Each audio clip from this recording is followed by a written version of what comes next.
Bom dia, boa tarde, boa noite, sejam bem-vindos a mais um vídeo aqui no canal. Eu me chamo Abner e no vídeo de hoje a gente vai animar mais a partir do conhecimento que a gente vai adquirir de alguns animais, né? Esse programa ele tem um lado de ordem dicionária, né? A gente pega a ordem alfabética e vai meio que meio que digitalizando o conhecimento a partir de uma breve pesquisa sobre os animais. E o que vale nesse lado? Vale a prática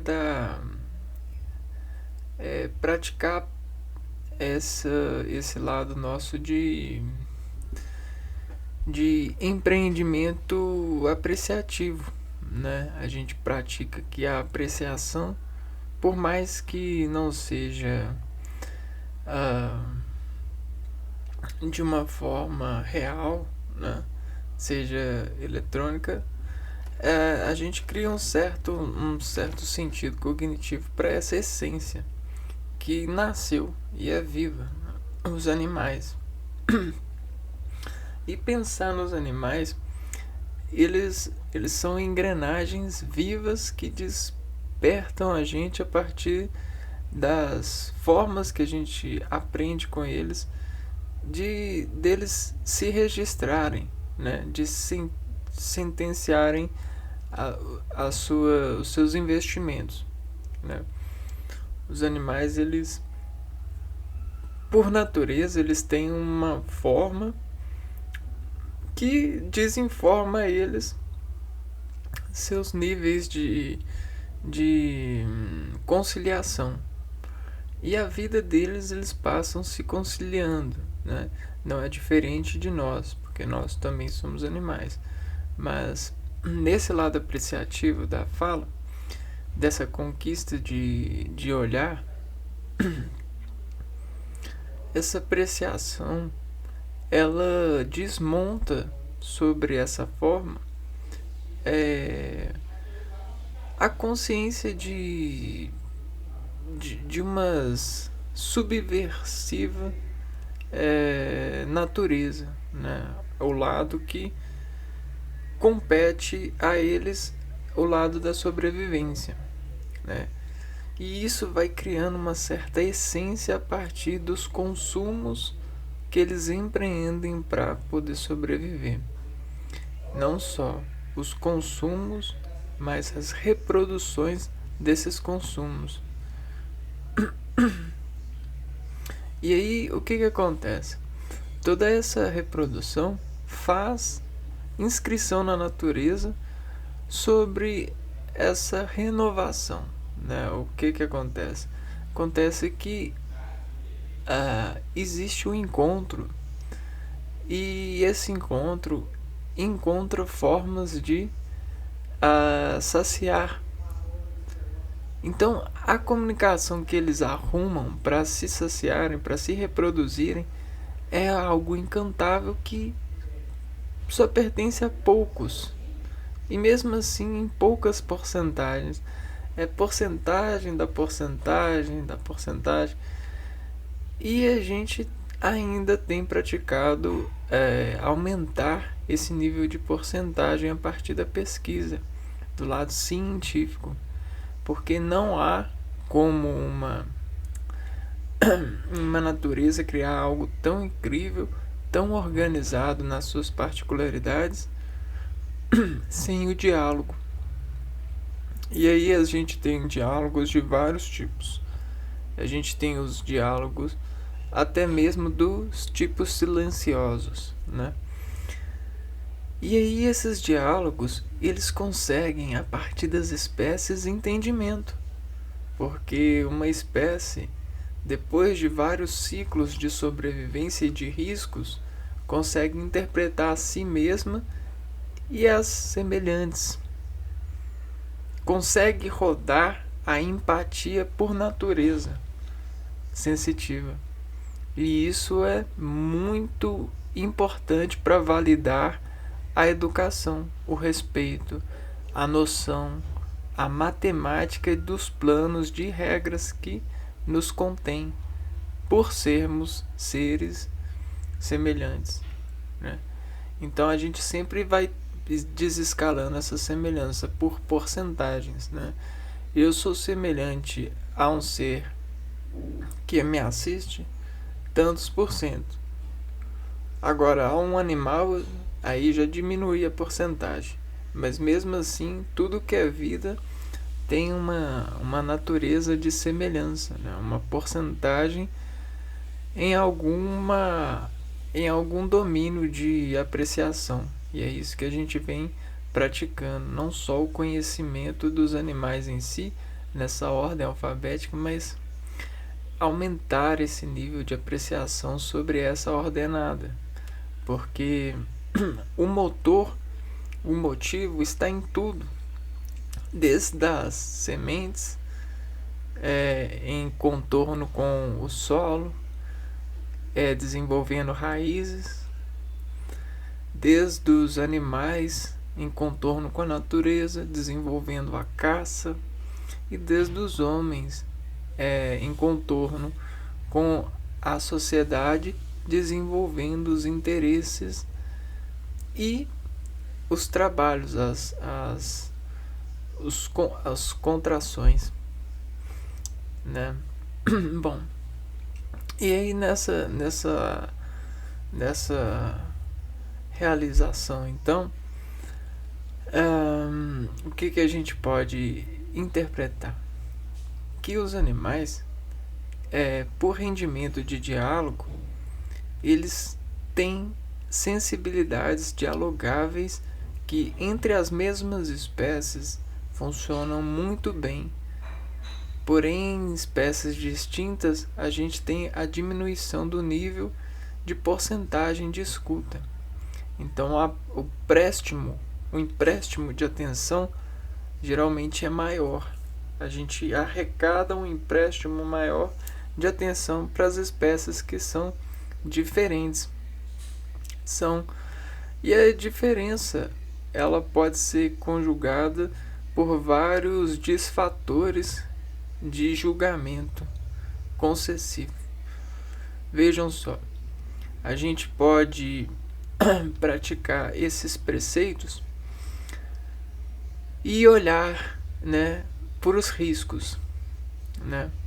Se uma espécie da mesma espécie que é você de desenvolver um risco, você vai olhar para ela com um diferencial a partir desse ponto de risco, não é mesmo? Se ela te levar a um risco, você vai conjugar e desatencionar-se sobre esse risco. Na natureza funciona assim. Os animais da mesma ordem, mesma classe, mesmo reino, eles olham para si pontuando o desriscar, o respeito, a consolidação social entre eles, entre suas semelhanças. Só que quando existe um risco diferente, um som diferente, um cheiro diferente, aí eles conjugam se lhes é atrativo, se eles é neutro ou se eles é desatrativo, se lhes é arriscado. E aí nesse triângulo, dentre atração, desatração e neutro, nesse triângulo de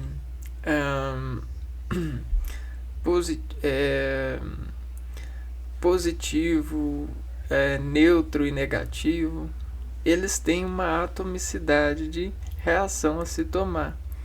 E prestar atenção nisso é importante porque às vezes eles nos mostram aquilo que a gente não quer ver em nós mesmos.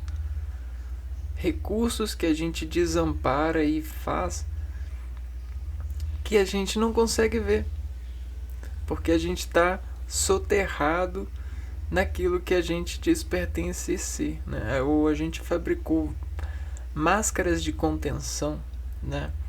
Camadas de subterrar a animosidade que vive em nós, os instintos e a natureza, no sentido industrial, no sentido agricultor, no sentido domesticador, no sentido fabricultor, no sentido de promotor, né? E aí, mundo afora, no sentido de logísticas. E aí existem as pessoas que sabem que todas conhecem e as pessoas que enganam as pessoas que sabem que elas conhecem por natureza. Como os animais, né? Os animais, eles sabem que cada animal conhece a natureza a partir da sua concentração de vista, do seu atentado em ser parte desse elemento. E aí esses animais desenganados de si encontraram refúgio na caça e no abate desses animais. Muitos animais, creio eu, muitas espécies entraram em extinções por esse desengano, né? Que acabou, de tanto desenganar, criando uma consolidação que a gente chama de domesticação, né? Nós chamamos de domesticação. É um tipo de solução de um engano, que nasce de um engano. Porque não era para ninguém comer ninguém, nenhuma espécie comer nenhuma espécie. Engano. Mas quando a gente consolida um engano, a gente crê que é certa. E aí nós criamos dispositivos para nos conformar sobre esse acerto. É o caso das regras, né? É o caso das formatações simbológicas e simbióticas que a gente vem gerenciando ao longo dos anos na estereotipação da linguagem, desse modelo de padrões de linguagem. Por que estereotipação? Porque ao mesmo tempo que você tem o som, o aviso, a rima, você tem vários modelos de desencontrar reações para essas rimas. Você tem várias velocidades, vários tons, vários ambientes de propagação. Então sempre vai ser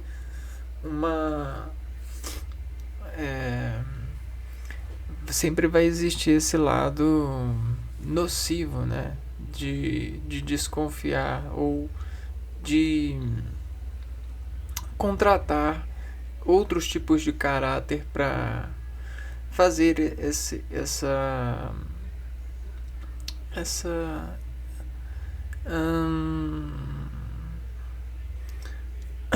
lado de atendimento, né? Esse lado de assessoramento sensitivo a partir do universo, do campo que rege o indivíduo, a individualidade. E aí sempre o mais fraco ele segue o mais forte, sempre, né? Então o bebê ele segue a mãe, né? Então é assim, na natureza é a mesma coisa. E quando as espécies são semelhantes e estão próximas, elas conseguem transmitir, porque o campo é o mesmo, ou tem dimensões bem semelhantes. As energias envolvidas ali, as combustões, os alimentos, os movimentos, as apreensões celulares são as mesmas, né? Então fica fácil transmitir características, transmitir hábitos. E aí é bem interessante esses lados de nos encontrar em soluções de animais, né? Os animais eles encontraram soluções e nós também. Só que às vezes a gente não consegue ver que a gente tem comportamentos tão semelhantes quanto as dos animais.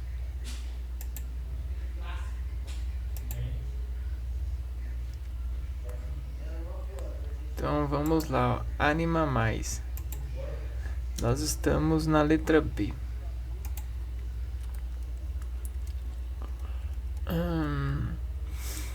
E aí, para terminar a letra B, a gente vai começar a falar do boto. Boto. O animal boto. Então veja só a forma do boto. Celularmente, ele se desenvolveu, né, dessa forma.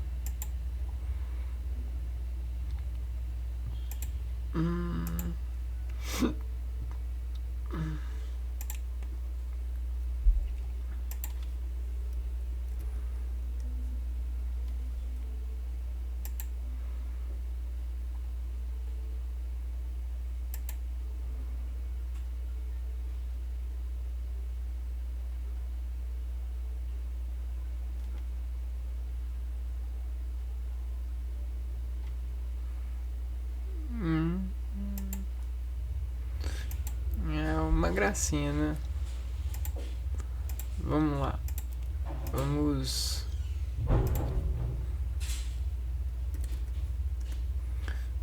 nos interessar.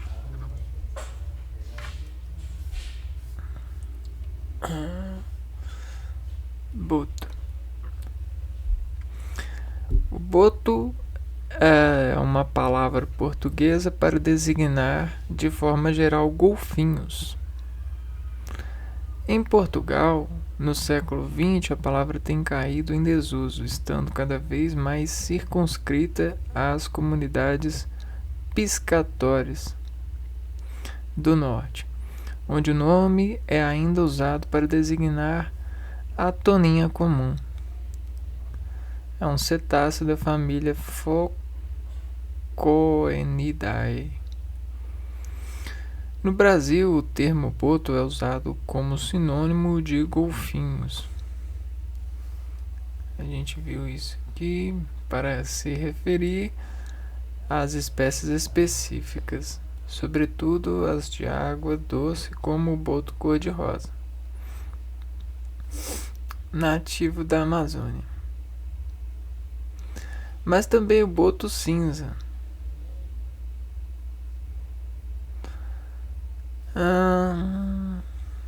Golfinho do Rio da Prata, também chamado de franciscana e toninha.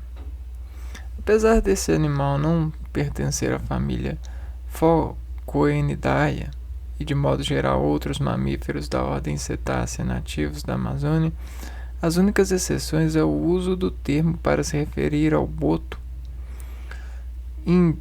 do Índico e ao boto do Burmester.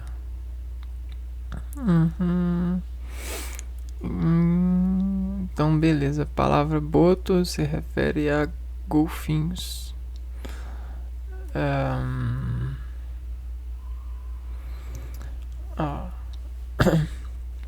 Reino Animalia, filo Chordata, classe Mammalia, cetáceo, ordem cetáceo, subordem Odontocete.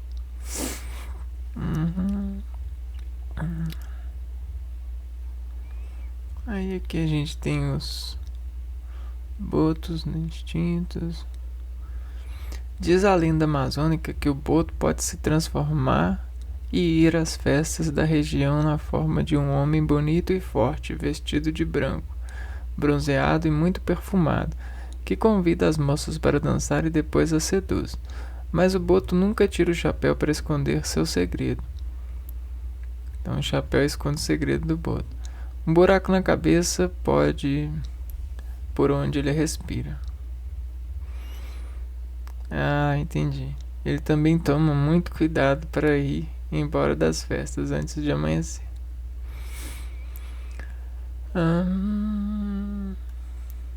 Não tem muito aqui.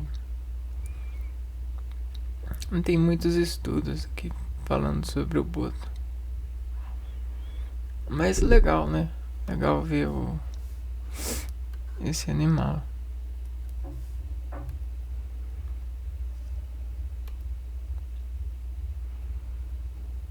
Animal aquático.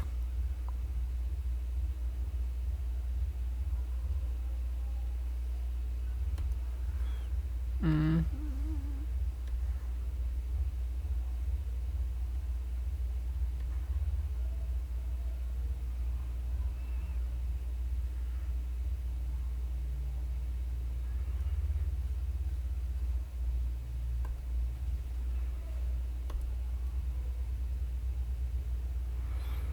Existem vários tipos de boto.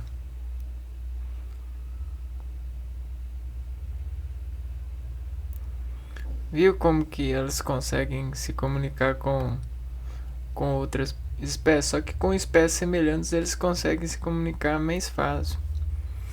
Essa é a arte da engenharia das formas. Né? Essa força motora. Agora a gente vai ver a bruxinha.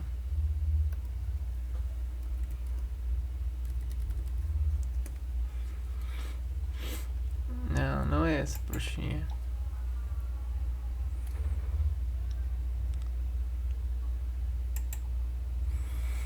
Aí, olha a bruxa.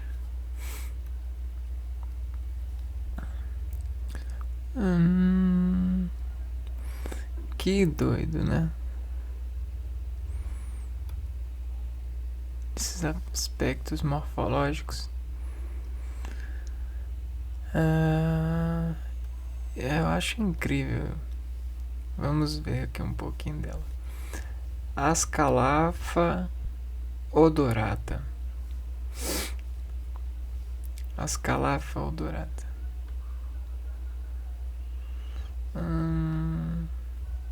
Que legal, cara.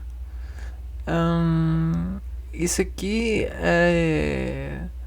são drenos celulares sobre a atmosfera.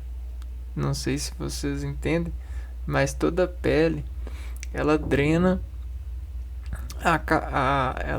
ela usa a integralização que se solda a partir do sol e da.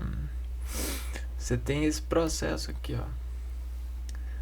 O soldo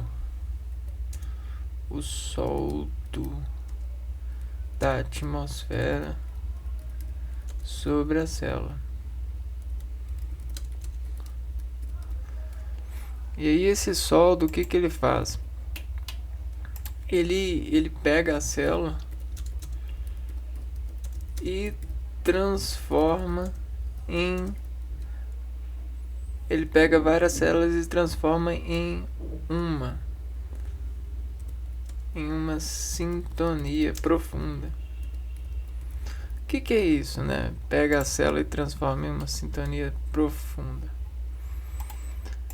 É o seguinte. A engenharia celular, ela trabalha assim, ó. Tim, tim, tim, tim, tim, tim. Você tem camadas. E aí, dependendo dessa camada, a pressão. E olha que a gente tem a interna e a externa. Dependendo das forças que vem aqui, ó, dos intemperismos daqui e dos intemperismos daqui, né? Você tem reações de intemperismos.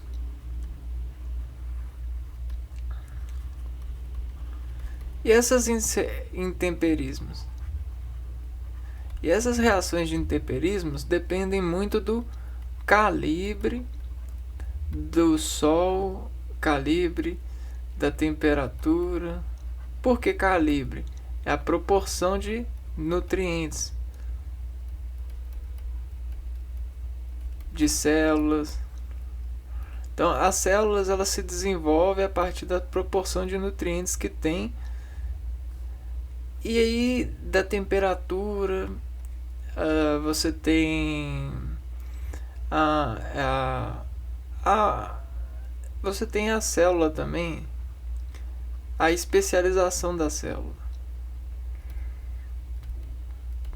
né? A individualidade especializada da célula que está desinformada ao pai e à mãe, né? Então você tem essas questões. E aí o que acontece? Sobre esses choques aqui, ó, essas células elas vão sofrendo uma informação para drenar o lado exterior. E como que ela drena o lado exterior? Ela cria uma sobrepassagem de segurança. O que isso quer dizer, sobrepassagem de segurança? Ela cria a pele, né? Ou a carcaça, a queratina, ou o cobre. O cobertor, né? Então a célula ela se faz de coberto nessa região. Só que aqui dentro vai decaindo esse arranjo aqui, ó. Ele vai fazendo soldas aqui a partir da radiação e do trabalho atmosférico dos intemperismos. Aí aqui, ó, ela já vai voltando ao estado normal, as camadas mais íntimas. E aí elas conseguem se abastecer, bater aqui e voltar, ó, né? E aí o que acontece? Isso garante a vida delas e os compassos de sensações que elas montam em suas unidades. Como que elas montam sensações? Dançando aqui, ó, fazendo esses encontros, esses choquinhos.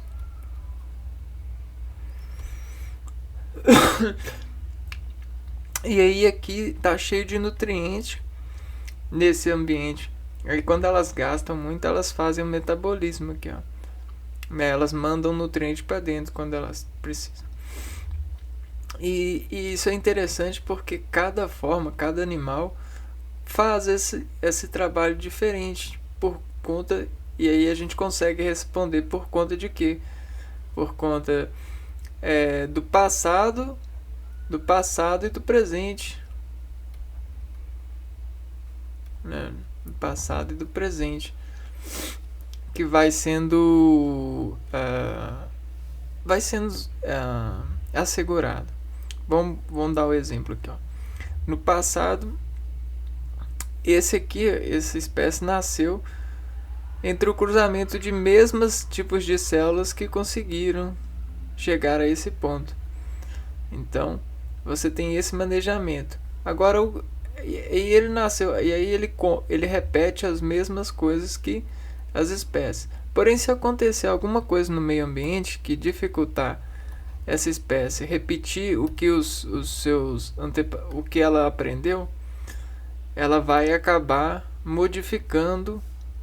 se modificando pelo fator alimentício, pelo fator ambiente. Isso é bem legal.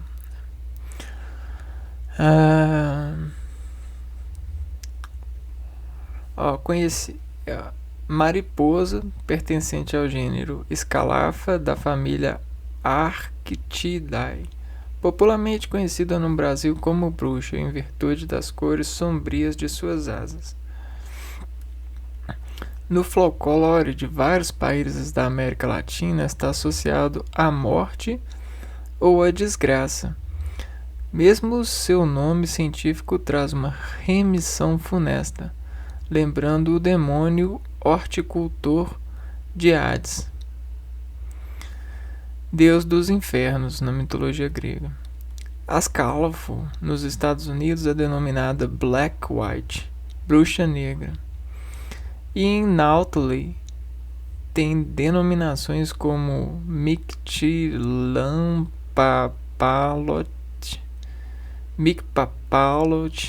ou Micpapalot, significando respectivamente mariposa do país dos mortos, da morte, da má sorte ou do espanto?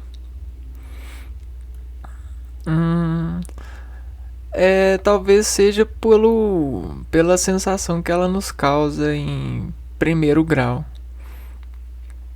Raramente tem cores mais vivas com tonalidades que variam do marrom ao preto. Entretanto, depender do ângulo da iluminação, se percebem iridescências de cores púrpura, rosa, verde em suas asas, cujas dimensões podem alcançar os 15 centímetros. Possui tamanhos distintos entre os indivíduos de sexos diferentes, maior a fêmea que o macho, e este, embora de menor tamanho, é mais colorido e possui uma antena maior com finalidade ornamental. O que é isso, ornamental?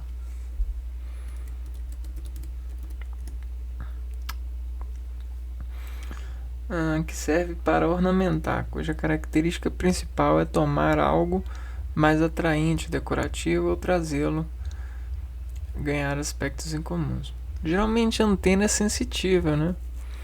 Mas aqui tá falando ornamentar.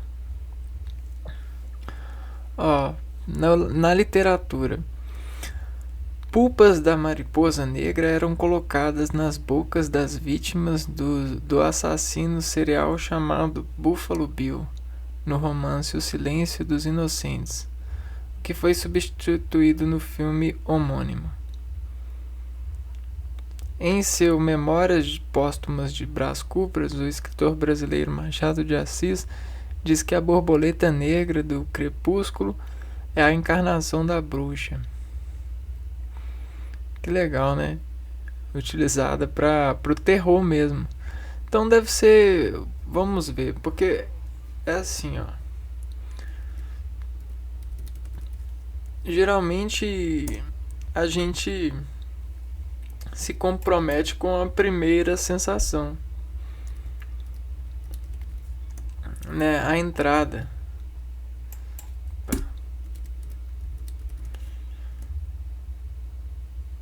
Uai, o que tô fazendo de errado? Bruxinha. Aí eu venho aqui, aperto Enter. Aí ele vem pra Bruninha. Eu vou pôr aqui, ó, bruxa. Deve ser. Bruxa animal.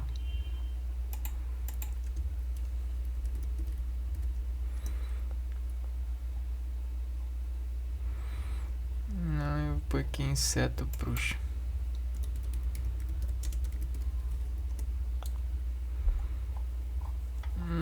Ainda não. Então vamos tentar aqui no...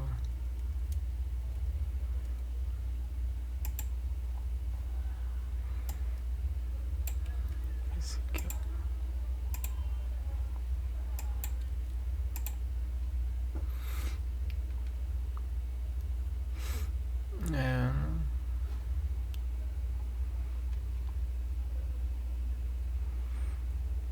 Estranho.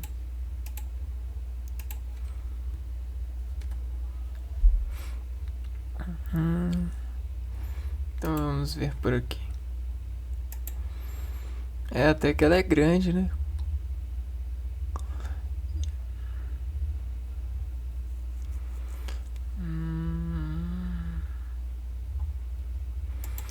Eu acho que o nome dela, essas relações que eles tomam por bruxinha, é porque, assim, em um contexto geral, geralmente a gente tem um lado de classificar, né?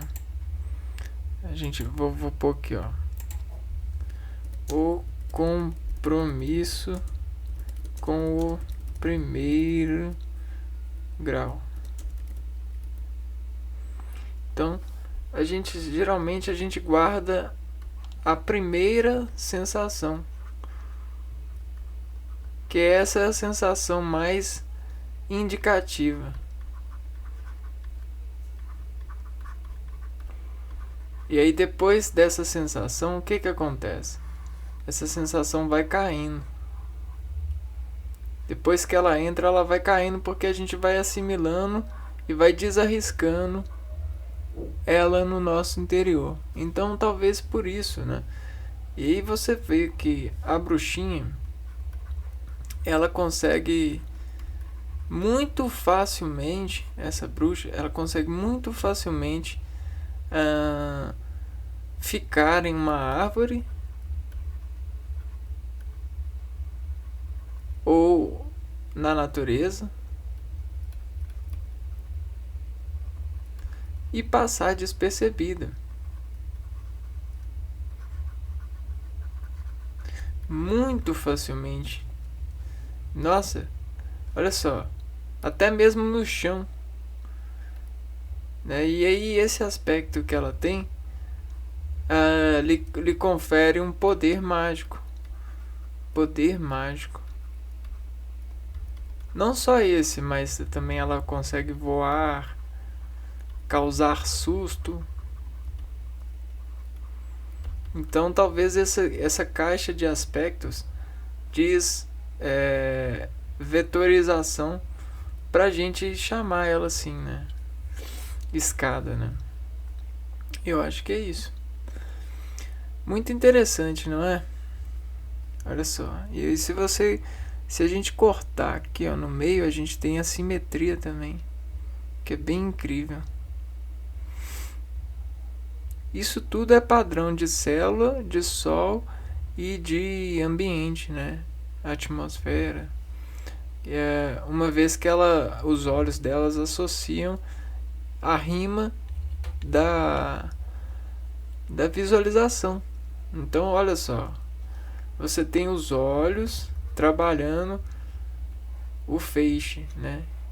E esses olhos vão desenfeixar como melhor ela precisa aparecer. Então você tem esse trabalho de transcriptase. Acho que é isso, reversa. Então, e você tem todo o interior massarezando, né, fazendo a massa rítmica da definição desse organismo. Isso é com o passar do tempo, a gente vai interpretando isso dessa forma. Agora a gente vai ver o búfalo.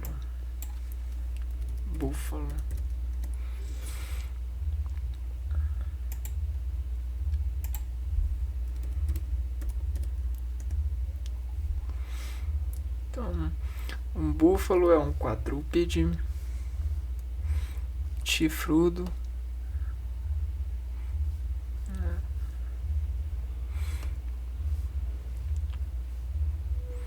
Vamos lá ver mais sobre o búfalo.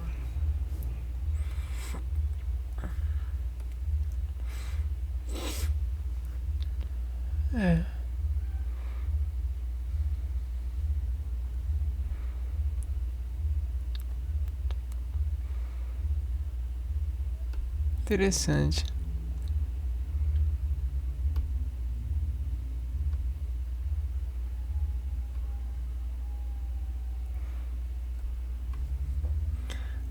Babalos é o gênero da família Bovidae, subfamília bovina que foi amplamente distribuído na Eurásia e no Pleistoceno.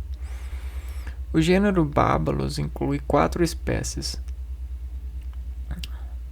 Babalus depressicornis ou anoa, que vive apenas na Indonésia, com 46 cromossomos. Búbalos mindorensis, encontrado apenas na ilha do Mindoro, nas Filipinas, chamado também de tamarão búfalo de Mindoro, tamaral. Bubalus arnai, o selvagem búfalo asiático, originário do norte da Índia, e o Búbalus bubalis, espécie derivada da domesticação de Búbalus arne. Então você tem muita mudança a partir da domesticação, né? Existe um retrato de adaptação para esse lado de redução de atividades. Ocorreu relativamente recentemente, há 5.000 anos, em comparação com a domesticação do Bos Taurus. Aqui, ó. Domesticado no Vale Hindu da China Mesopotâmica. No Brasil, são reconhecidas pela Associação Brasileira de Criadores de Búfalos 4 raças: Mediterrâneo, Murá, Jafarabad, que é o búfalo do Rio, e o Carabao. Os animais de raça mediterrânea têm origem italiana, possui aptidão.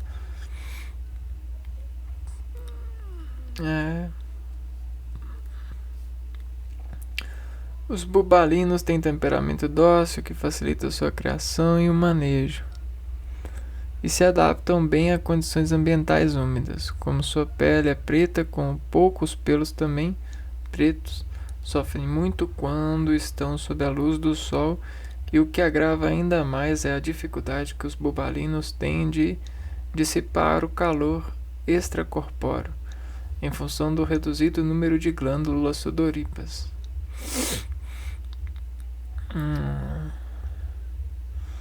Por esse motivo, as propriedades de bubalinos geralmente dispõem de açude, né? Ou lago, para que o animal possa ficar mergulhado nas horas mais quentes do dia, tendo ainda como coadjuvante para sua perfeita regulação térmica corpórea áreas de sombra. É porque o desenvolvimento, né, precisa muito de uma adequação ambiente, senão o animal morre, né? Então o ambiente ele precisa de suprir essa adequação. Foi esse o empreendimento do homem que desnaturalizou os sentidos de adequação. Consolidar regiões, áreas que podem manter esses equilíbrios, essas necessidades encontradas pelas células nesse agrupamento morfológico, sensitivo, bioquímico. Então, olha que bacana.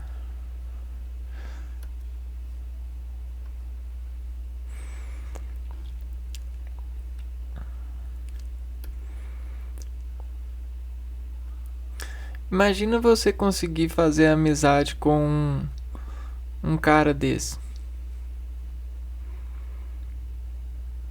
né? Como que ele se expressaria para lhe entregar a amizade que vocês têm?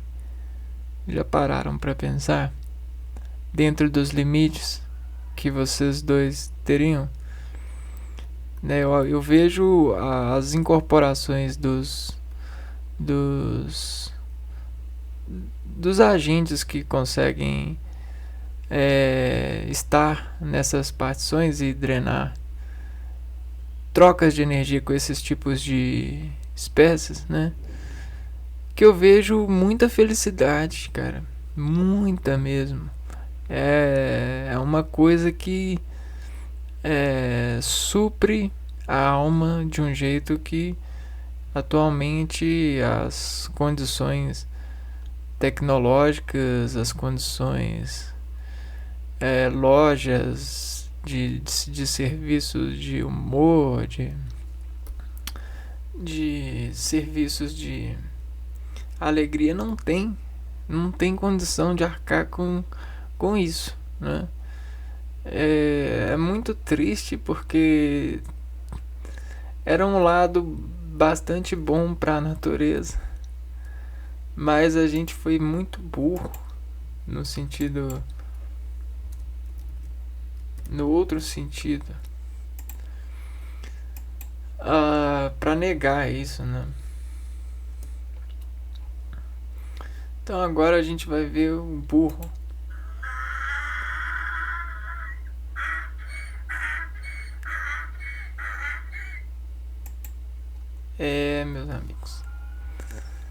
também conhecido como asno, Equus africanus asinus, é uma subespécie doméstica do asno selvagem africano.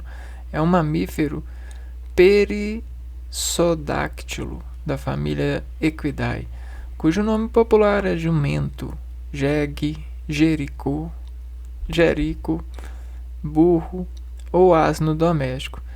De tamanho médio, conforme a raça, focinho e orelhas compridas, é utilizado desde a pré-história como animal de carga. Os ancestrais selvagens dos asnos foram domesticados por volta de 5.000 anos antes de Cristo, praticamente ao mesmo tempo que os cavalos, e desde então têm sido utilizados pelos homens como animais de cargas e montaria. Essa questão de domesticação, ela abre muita pauta, porque isso mexeu muito na realidade do homem e da sua natureza, né? Esse lado de tratado com o animal mexeu no homem em uma diferenciação, fez diferenciação no homem. E nós expomos essa diferenciação, nós expomos. Você tem nascendo dos homens um lado de relação mais aquisitiva, no sentido da escravidão, né? Então você começa daqui, né? Desse lado de empreender de animais, porque querendo ou não, a gente sempre tem um ponto de partida para alguma diferença, né? E aí não adianta, esse controle que a gente tem hoje sobre essas ordens vem muito dessa margem aqui, E domesticação abre pauta para muita delegação de controle.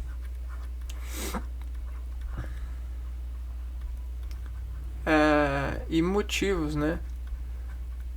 Motivos de saciação, né? Coisas que nascem só pelo fato dessa pauta de aquisição, né? Então começa, né, de uma forma e aí depois vai escalando mais formas. E aí você vai desinformando essas formas a partir dessas delegações que elas te entregam determinados controles ou moderações.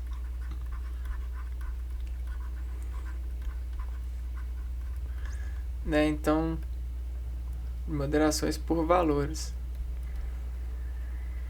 Eu não sei se a gente caminhou para o lado certo ou se em algum momento a gente se perdeu nesse lado de imposição, né? Mas acontece que essa prática, né, ela desempenou muita gente sobre esse algarismo de controle de espécies. Praticamente ao mesmo tempo que os cavalos, e desde então têm sido utilizados pelos homens como animais de cargas e montaria. Os asnos estão classificados na ordem dos perissodactilos e na família Equidae, a qual também pertencem os cavalos, pertencendo ambos a um único gênero, os equídeos. No Brasil, o termo burro pode, por vezes, designar não a subespécie Equus africanus asinus, mas o cruzamento entre essa espécie e a Equus ferus cabalus, o cavalo. Quando resulta num animal de gênero macho, esses híbridos são designados em Portugal como macho, no caso do gênero ser masculino, e mula se é feminino. Então, o asno, a mula, é diferente do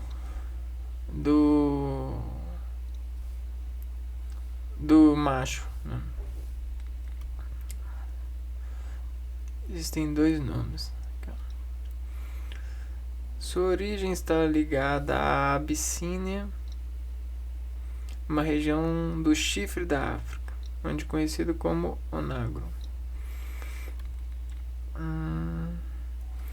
Aqui, ó, há séculos que é feito o cruzamento entre asno e cavalo, de que resulta em híbrido denominado moar, a mula ou mulo.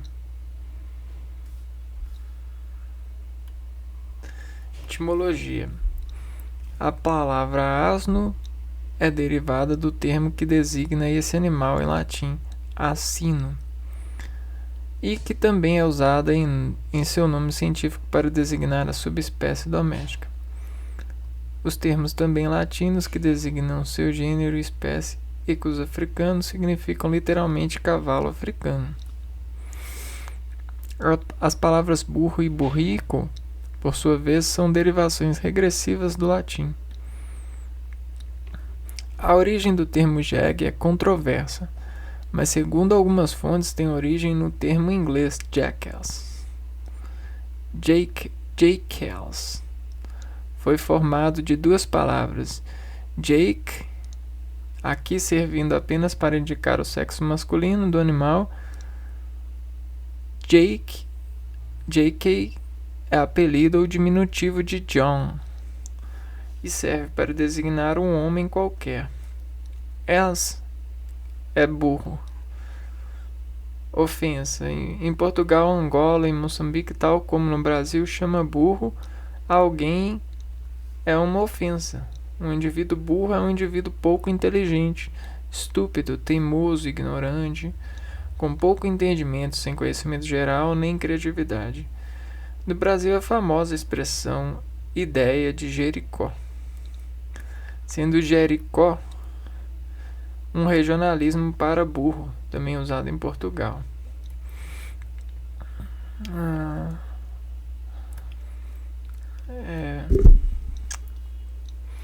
Burro pode ser cruzado com égua para produzir uma mula.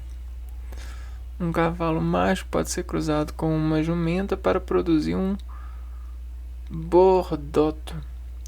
Híbridos de burro-cavalo são quase sempre estéreis, porque os cavalos têm 64 cromossomos, enquanto os burros têm 62, produzindo descendentes com 63 cromossomos. Mulas são muito mais comuns do que bardotos. Acredita que isso seja causado por dois fatores, sendo o primeiro comprovado em híbridos de gatos, que quando a contagem de cromossomos do macho é maior, as taxas de fertilidade caem. Então, nós temos aqui, ó, cruzamentos que diminuem o número de cromossomos. Exemplo, engenharia humana, eles eram atualmente valorizados e muito caros.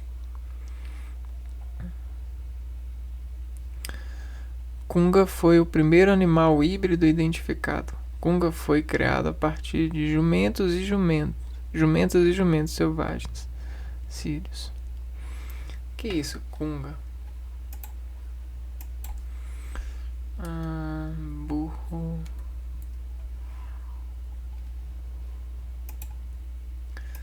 A gente acha que Cunga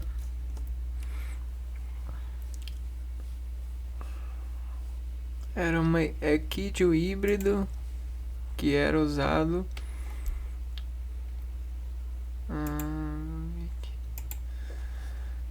that was used as draft animal in ancient Syria and Mesopotamia, where it also served in Ó, servindo para economia, política.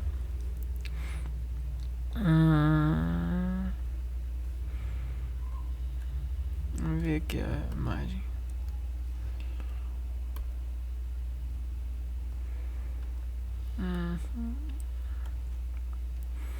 Tá falando que é um híbrido. Description. Congacinhos de que híbridos. Deve ser o primeiro híbrido. Isso aqui.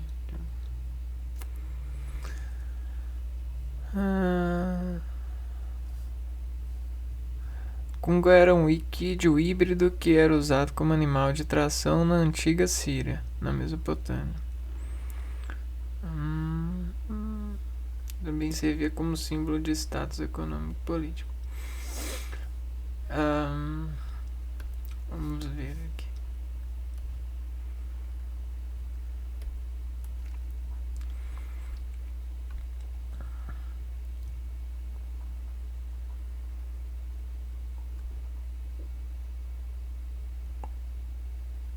O desejo leva as pessoas a performance, né? E aí essas performances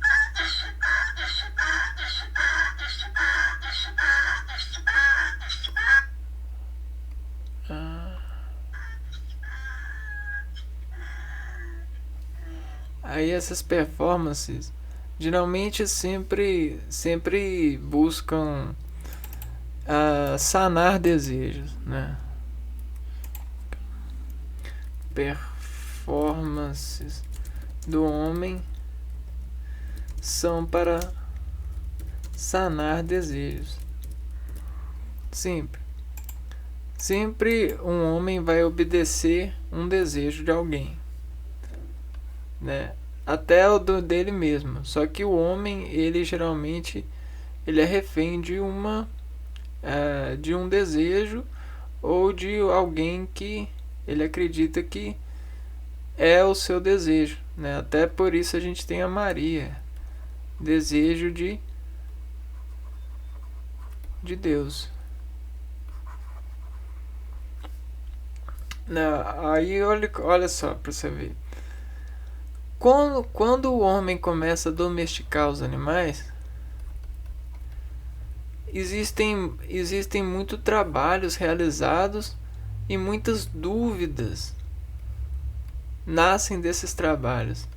Essas dúvidas são para atender desejos.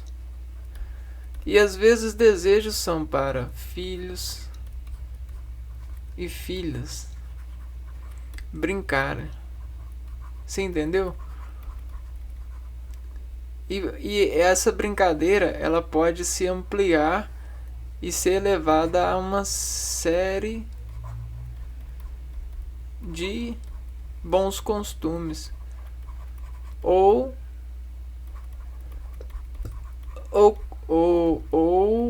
ações que foram se tornadas boas, como por exemplo a caça. Essas mudanças, né? Série de bons costumes. E aí o que acontece?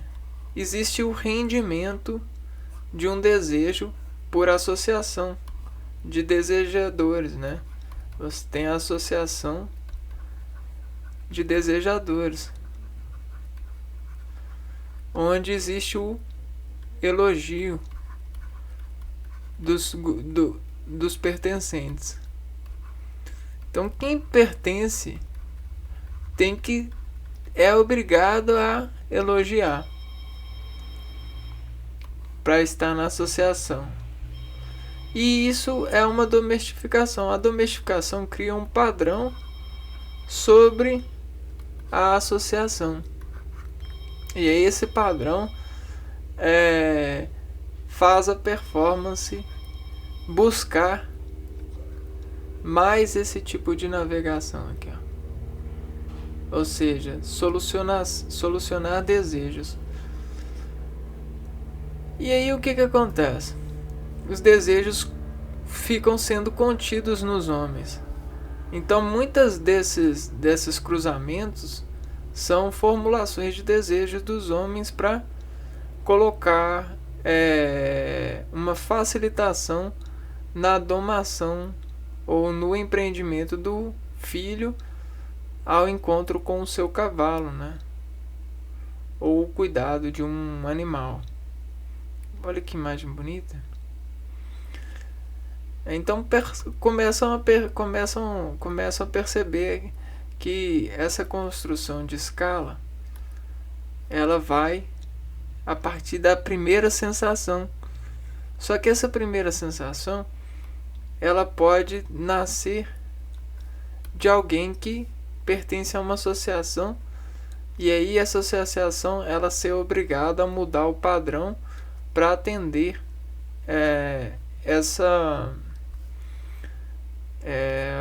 esse novo desejo, né?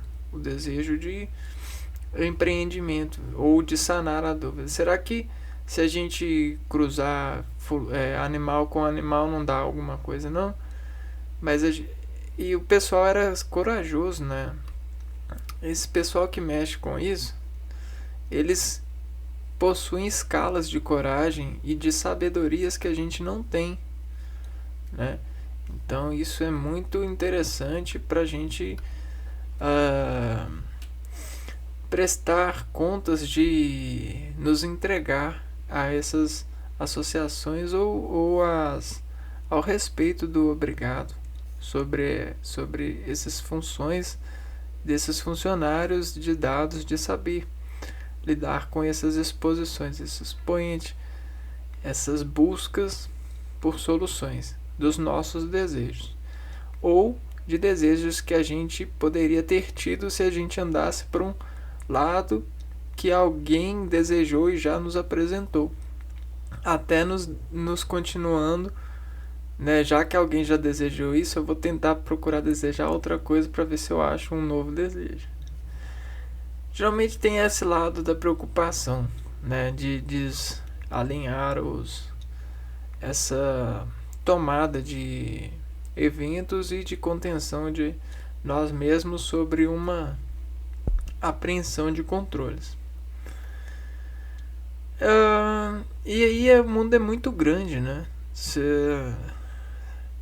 Hoje em dia até é muito difícil a gente desejar algo, porque tem tantos algos que a gente passa a maior parte do tempo lutando contra nós mesmos para escolher um desejo. E aí acaba que a gente, depois que a gente escolhe, a gente já passou tanto tempo para escolher que a gente, depois que escolhe, a gente só quer ver, né? Por que a gente só quer trabalhar para ver por que a gente escolheu esse. Então a gente fica lá, não, mas por que eu escolhi? Por que? Aí a gente fica insistindo, até que nasça força o bastante para rejeitar todos os outros e a gente falar assim, aí, tá vendo? É por isso que eu escolhi esse. Né? É mais ou menos assim. Mas a brincadeira é mais ou menos essa. O único sentido que é a expoentização das oportunidades, né? Só que isso é muito falso, porque ao mesmo tempo que a gente parece que a gente tem muita oportunidade, na verdade a gente dificulta essa aparência quando a gente vai chegando próximo, né? Então, quando a gente é novo, parece que tudo tem oportunidade.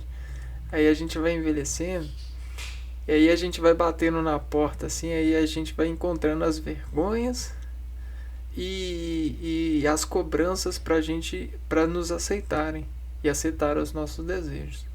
É claro que isso depende muito da sua família, da sua condição financeira, dessas coisas, desses tipos de acesso. Mas geralmente é assim, né? Nos falam que o mundo está aberto, a gente tem muita oportunidade e tal. Só que quando a gente vai crescendo, a gente vai entendendo e a gente vai se dobrando sobre as vergonhas, sobre as necessidades financeiras, sobre os sacrifícios, sobre as responsabilidades desordenadas para estar sobre esses desejos, né? Aí o bicho pega. Aí o bicho pega e ninguém. Às vezes a pessoa não aceita, então pra ela aceitar a gente tem que se desinformar todo, ó. Pegar assim, ó. Tirar tudo que a gente. Jogar assim e falar assim. E aí esculpir alguma deformação que aceitam, né? Que é raiz de nos de nós justificarmos o que a gente deseja, né? Então, tipo assim, então você deseja, por que você deseja? É porque eu não tenho vergonha disso, é porque eu tenho dinheiro para isso, é porque eu estudei isso, e porque eu quero isso. E aí, se a gente vai isso, aí sim eles dizem que aceitam, mas mesmo assim depois é só sacrifício e aquela coisa toda de ficar reafirmando, né? Mas é isso, né? É claro que foi bem. Essa fala agora foi bem genérica, né? Mas é porque não tinha nenhum ato e nenhum tema na solução. Mas para qualquer ato, para qualquer tema de desejo, né? O percurso é mais ou menos essa base, né? Essa história de contenções, essa engenharia civil. Então eu vou ficando por aqui.